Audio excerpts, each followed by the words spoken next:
자, 안녕하세요. 이번 주에는 우리 교재 231페이지의 제7장 보호 속의 응력에 대해서 알아보겠습니다.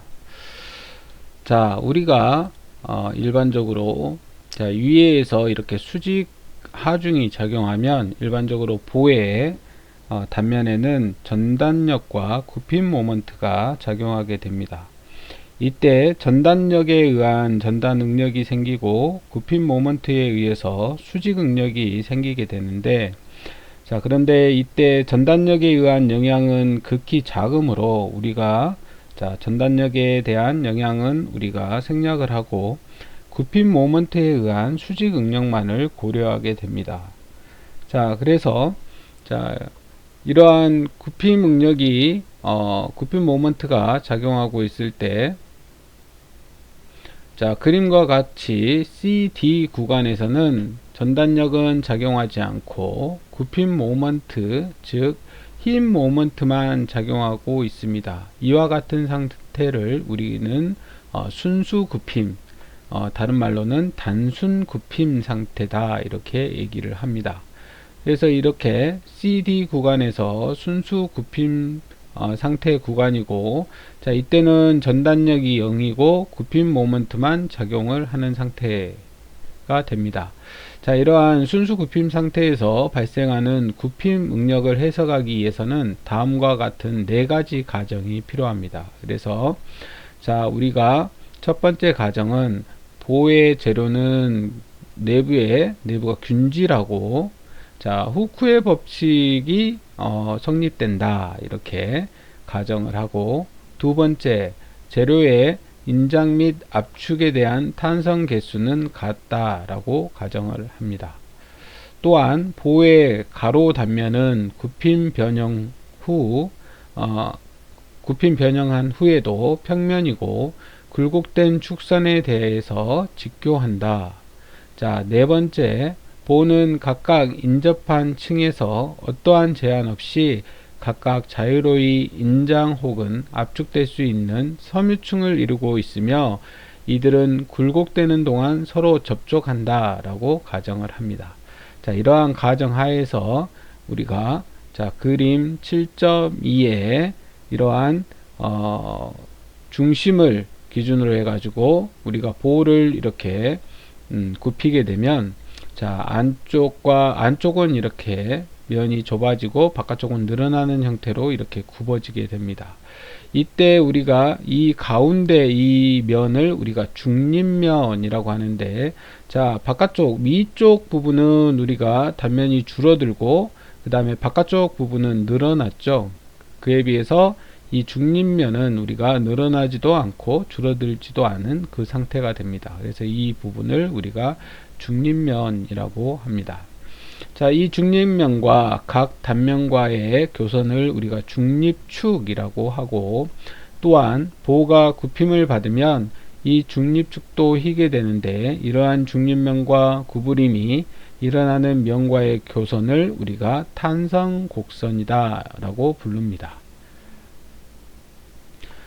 그러면 굽힘에 의한 변형률에 대해서 우리가 알아보겠습니다. 보가 굽힘 모먼트를 받아서 이렇게 보가 이렇게 구부러져 있을 경우, 이 지점, 5점, 중심점을 기준으로 해서 이렇게 굽어져 있을 때, 요 중립면과 이 중심점과의 거리를 우리가 로라고 하고, 이걸 우리가 곡률 반경이라고 합니다.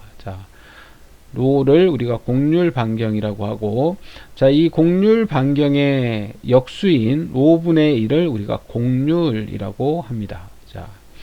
그 다음에 우리가 이 중심점에서 임의의 거리를 y라고 하고, 중립축으로부터 떨어진 임의의 거리를 나타냅니다.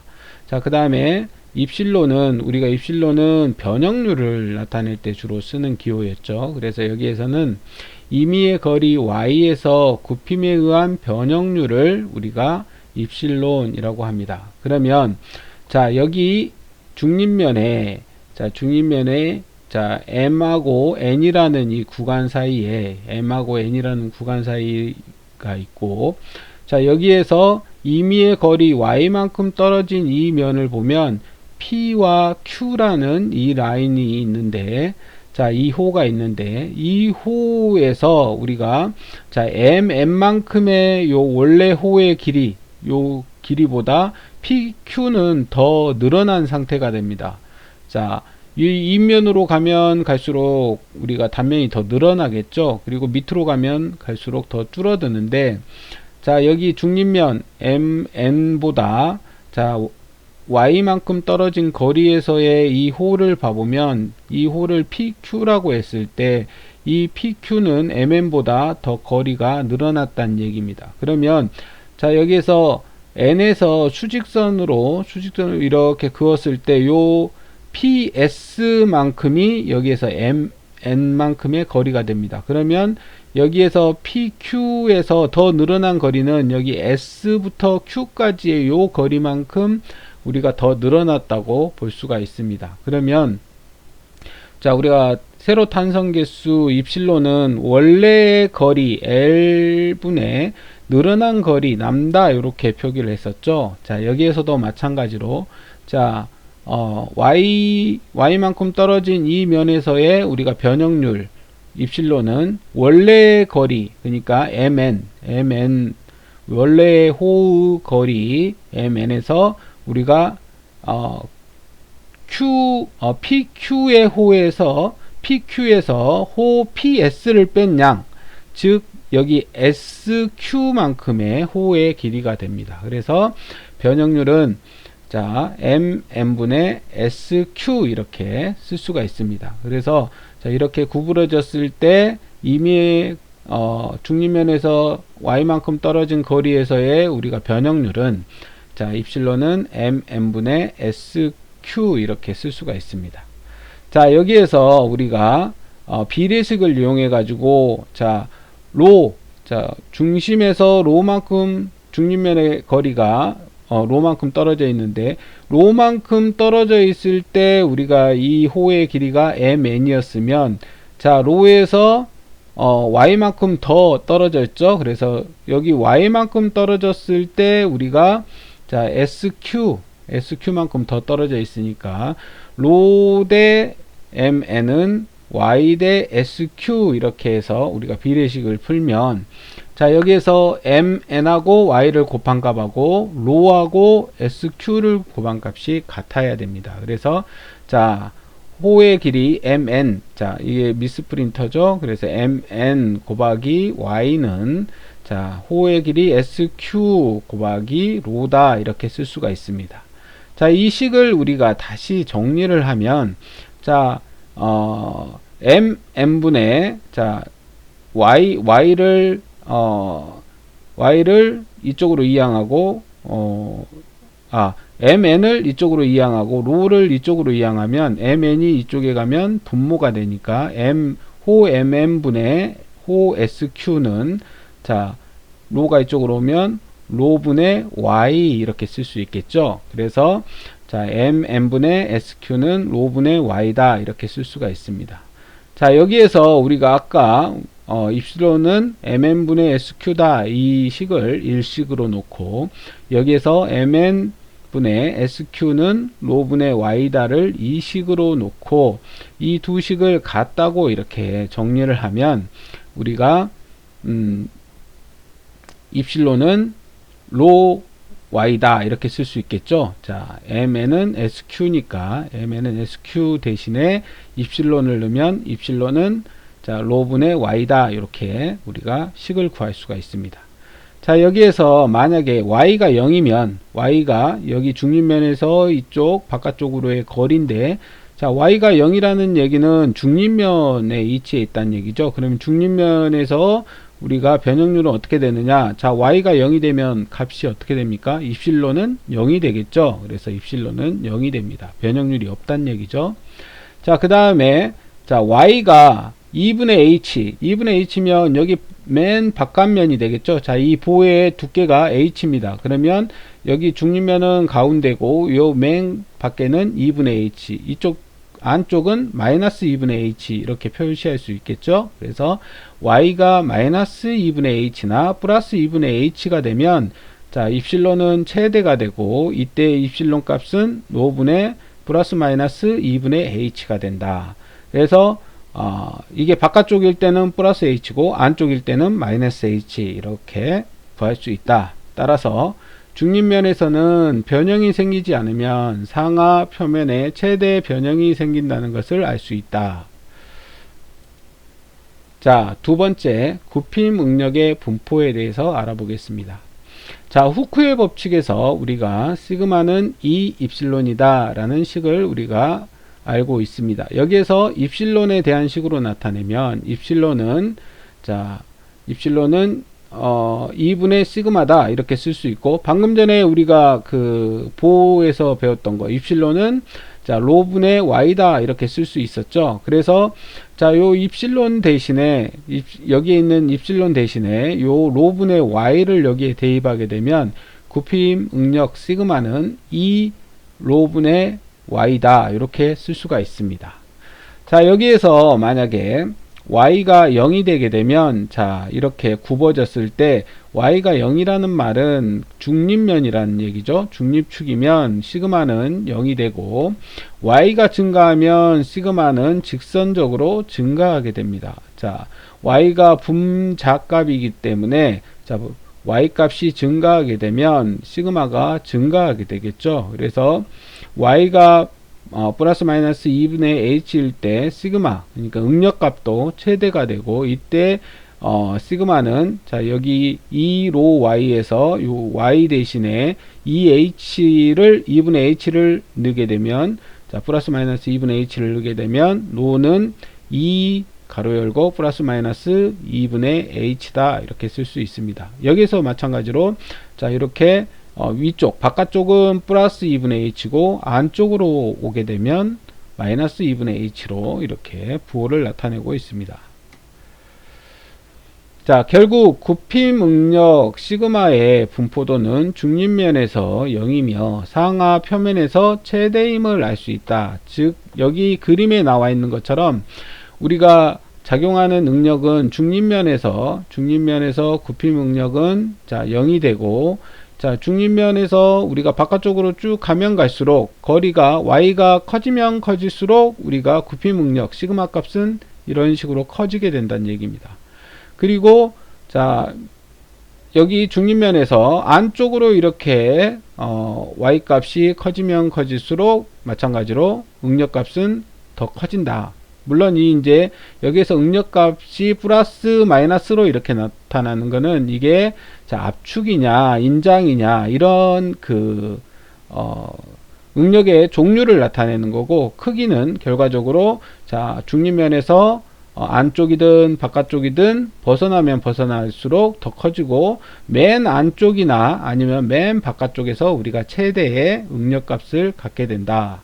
이렇게 아시면 되겠습니다. 즉 우리가 이렇게 볼을 이렇게 구불리면 안쪽은 단면이 줄어드는 압축 응력이 우리가 발생하게 되고 바깥쪽은 인장 응력이 발생되는 거죠. 그래서 이쪽은 마이너스 값의 응력 값을 갖고 바깥쪽은 플러스 값의 응력 값을 갖습니다. 그래서 아까 y가 플러스 마이너스 2분의 h 이렇게 되어 있는데 마이너스라는 것은 압축을 나타내고 플러스는 인장 응력을 나타내게 됩니다. 이러한 응력의 분포 상태를 우리가 굽힘 응력 분포 법칙이다 이렇게 얘기를 합니다. 네비어의 굽힘 응력 분포 법칙이다 이렇게 얘기를 합니다. 세 번째로 굽힘 응력과 굽힘 모먼트의 관계식에 대해서 알아보겠습니다. 그림 7-4를 참고하여 중립축으로부터 y만큼 떨어진 위치에서의 미소 단면 DA에 대한 응력 상태를 살펴보면 굽힘 응력은 아까 봤듯이 시그마는 로분의 2y다 이렇게 쓸 수가 있었습니다. 미소 법선력 DF는 우리가 응력에다가 단면적을 곱하면 힘이 되니까 DF는 시그마에다가 단면적 DA를 곱해서 우리가 구할 수가 있습니다. 그래서 우리가 요 시그마는 방금 전에 2에서 로분의 2y였으니까 로분의 2y da다 이렇게 쓸 수가 있고, 자, 우리가 굽힘 모먼트는 미소 굽힘 모먼트는 자, dm 이렇게 표기를 하는데, 자, 굽힘 모먼트는 힘에다가 미소 법선력에다가 자, 떨어진 거리를 곱하면 된다 그랬습니다. 그래서 df 곱하기 y 이렇게 쓸 수가 있고, 자, 여기에서 df가 위에서 여기에 있는 로분의 2y였으니까 2y da였으니까 자, df 대신에 로분의 2y da 이렇게 쓸 수가 있고, 곱하기 y다 이렇게 쓸 수가 있습니다. 그래서 이 식을 정리하면 로분의 y가 두 개 있으니까 y의 자승 da다 이렇게 쓸 수가 있습니다. 자, 이걸 우리가 양변을, 자, dm은 로분의 2 y의 자승 da를 양변의 인테그랄 적분을 붙여보면, 자, 인테그랄 dm은 5분의 2를 우리가 상수니까 앞으로 빼고 인테그랄 자 y의 자승 da다 이렇게 쓸 수가 있습니다. 그래서 우리가 여기에서 자 인테그랄 y의 자승 da는 우리가 지난 시간에 배웠던 단면 2차 모먼트 값입니다. 그래서 중립면에서 우리가 단면 2차 모먼트 값이니까 이걸 우리가 i로 이렇게 표기할 수가 있죠. 그래서 m은 로분의 2i다 이렇게 쓸 수가 있습니다. 그래서 자, 이 식을 다시 정리해서 로분의 1, 아까 요걸 우리가 공률이라고 한다 그랬죠. 자, 로분의 1만 남겨놓고 2i를 이쪽으로 이항하면 로분의 1은 2i분의 m이다 이렇게 쓸 수가 있습니다. 여기에서 우리가 로를 공률 반경이라고 한다고 했고, 이 공률 반경의 역수인 로분의 1을 우리가 공률이라고 한다고 했습니다. 자, 그 다음에 여기에서 이 값은, 자, 2는 세로탄성계수, i는 단면 2차 모먼트인데, 자, 요 ei 굽혀져 있는, 곱해져 있는 ei를 우리가 굽힘 강성계수다 이렇게 부릅니다. 그래서 자, 여기에 사각형으로 되어 있는 이 식은 우리가 중요한 기본식이니까 이거는 별표해 놓고 여러분들이 자, 외우시면 좋을 것 같습니다. 그리고 또한 시그마는 로분의 2y에서 로분의 1은 자, 2y분의 시그마이므로 결국 로분의 1은 2y분의 시그마가 되고 이것은 2i분의 m이 된다. 이 식을 우리가 정리해서 우리가 y는 i분의 my 이렇게 쓸 수가 있고, 자, 우리가 요 i분의 y를 우리가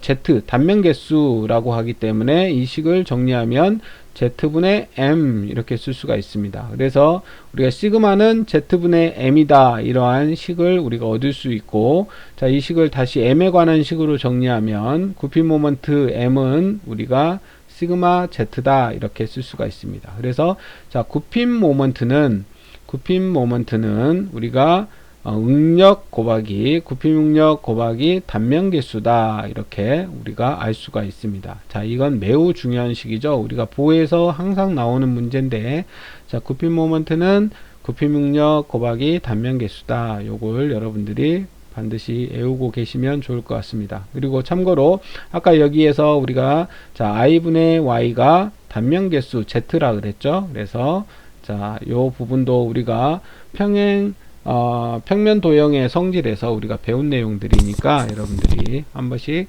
다시 복습을 해 보시면 좋을 것 같습니다.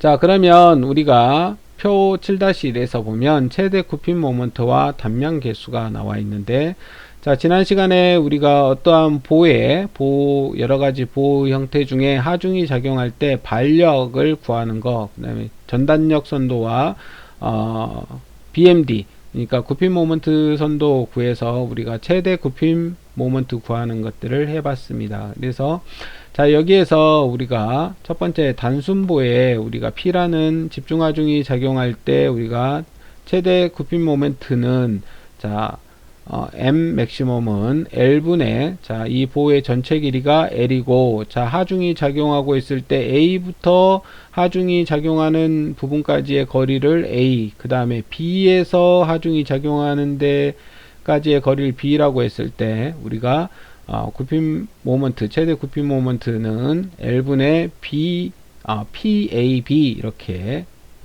구할 수 있다 그랬습니다. 그래서 자, 여러분들이 이러한 그 최대 굽힘 모먼트 값들은 여러분들이 여러 번 이제 공부를 하다 보면 외워질 겁니다. 그래서 이러한 것들은 자, L분의 PAB다. 자, 단순보에서 집중하중이 작용할 때, L분의 PAB다. 그리고 우리가 이 집중하중이 정중앙에서 작용하고 있으면 최대 굽힘 모먼트는 4분의 PL이다. 이렇게. 자, 집중하중이 똑같이 단순보에 집중하중이 작용하고 있는데 우리가 이 집중하중의 위치가 어디냐에 따라서 L분의 PAB인데 이게 만약에 중앙이다. 그러면 자, A와 B라는 값이 2분의 L이라는 값으로 여기에다 2분의 L을 넣어주면 정리하면 4분의 PL이 된다는 얘기입니다. 그래서 집중하중이 정중앙에서 작용하는 경우에 최대 굽힘 모먼트 값은 4분의 PL이다. 이렇게 하시면 되고, 자, 그 다음에 단순보에 균일 분포하중 W라는 균일 분포하중이 작용할 때 최대 맥시멈 굽힘 모먼트 값은 8분의 WL의 자승이다. 이렇게 알고 계시면 됩니다. 그리고 우리가 이제 자, 아까 우리가 시그마는 자, 모먼트 M은 시그마 Z라 그랬죠. 그래서 자, 시그마를 구하기 위해서는 M값 알고 Z값 알면 시그마값 알 수 있겠죠. 그래서 Z값 우리가 단면 개수는 단면 2차 모먼트 I를 최대 외곽으로 나눈 값인데 우리가 사각형, 직사각형, 가로가 B고 세로가 H인 이러한 형태의 단면의 단면 개수는 Z는 6분의 BH의 자승이다. 이렇게 알고 계시고, 자, 이게 만약에 A와 B가 거리가 같은 정사각형이다. 그러면 자, B하고 H에다 A를 넣으면 되겠죠. 그러면 A의 3승이 되겠죠. 그래서 6분의 A의 3승 이렇게 구할 수가 있습니다. 그 다음에 이제 원이 직경이 D인 원의 단면 개수는 32분의 파이 D의 3승이다. 이렇게 외우시면 됩니다. 자, 그 외에 우리가 이제 외팔부의 집중하중이 가해지고 있을 때, 자, 외팔부의 집중하중이 가해지고 있을 때, 자, 시그마 맥시멈은 Z분의 M 이런 식으로 우리가 구할 수가 있는데, 자, 구했더니 BH의 자승분의 6PL이더라. 이렇게 구할 수가 있고, 자, 그 다음에 외팔부에 자, 균일분포하중 W라는 균일분포하중이 작용할 때 우리가 시그마 맥시멈은 마찬가지로 Z분의 M인데 자, 넣어보면 BH의 자승분의 3WL의 자승이더라. 그 다음에 자, 단순부에 중앙에 집중하중이 작용할 때 시그마는 Z분의 M인데 자, 정리하면 2BH의 자승분의 3PL이더라. 이렇게. 자, 아까 최대 맥시멈 값이 얼마였습니까? 자, 4분의 PL이었죠. 그 다음에 자, 요 Z값은 얼마였습니까? 6분의 BH의 3승이었죠. 이걸 두 개 집어넣어서 정리했더니 이렇게 나온다는 얘기입니다. 그래서 자, 최대 맥시멈 값 아시고 그 다음에 Z값 아시면 우리가 굽힘 응력 값을 구할 수 있다. 자, 마찬가지로 자, 최대 여기에 균일분포하중이 단순부의 균일분포하중이 작용할 때 W라는 균일분포하중이 작용할 때 시그마 맥시멈은 Z분의 자, M 맥시멈 그러니까 굽힘 모먼트가 이렇게 균일분포하중이 작용할 때 최대 굽힘 모먼트 값이 얼마였습니까? 아까 8분의 WL의 자승이었죠. 자, 여기 앞에 자, 8분의 WL의 자승이었습니다. 균일 분포하중이 작용할 때. 그 다음에 Z값은 32분의 파이 D의 3승이었죠. 그래서 여기 M에다가 8분의 WL의 자승을 넣어주고 여기 Z값에다가 우리가 이 앞에서 32분의 파이 D의 3승 여기에서는 여기에서는 우리가 원인데 우리가 여기 다음 문제에서 6분의 BH의 자승이죠. 우리 사각형으로 이렇게 되어 있죠. 단면이. 그래서 6분의 BH의 자승을 넣어줘 가지고 우리가 정리하면 4하고 6이었으니까 둘 다 2로 약분하면 8BH의 자승분의 3WL의 자승, 이런 식으로 해서 최대 굽힘 응력을 구할 수 있다. 이렇게 아시면 되겠습니다. 자, 그러면 예제 문제를 풀어보겠습니다. 자, 지름이 D가 4mm이고 탄성 개수 E가 200GPa인 강선을 반지름이 R이 0.5m의 원통에 그림과 같이 감았다. 강선에 생기는 최대 굽힘 응력은 약 몇 메가파스칼이냐 이렇게 물어봤습니다. 자, 아까 시그마는 E 곱하기 로분의 Y다 라는 우리가 굽힘력 구하는 식을 배웠습니다. 여기에서 우리가 최대 굽힘 응력 시그마를 구하라는 얘긴데 여기에서 이 값이 200GPa이고 자, Y가 요 직경인데 2분의 1이니까 2mm가 되겠죠. 2mm면 우리가 2mm면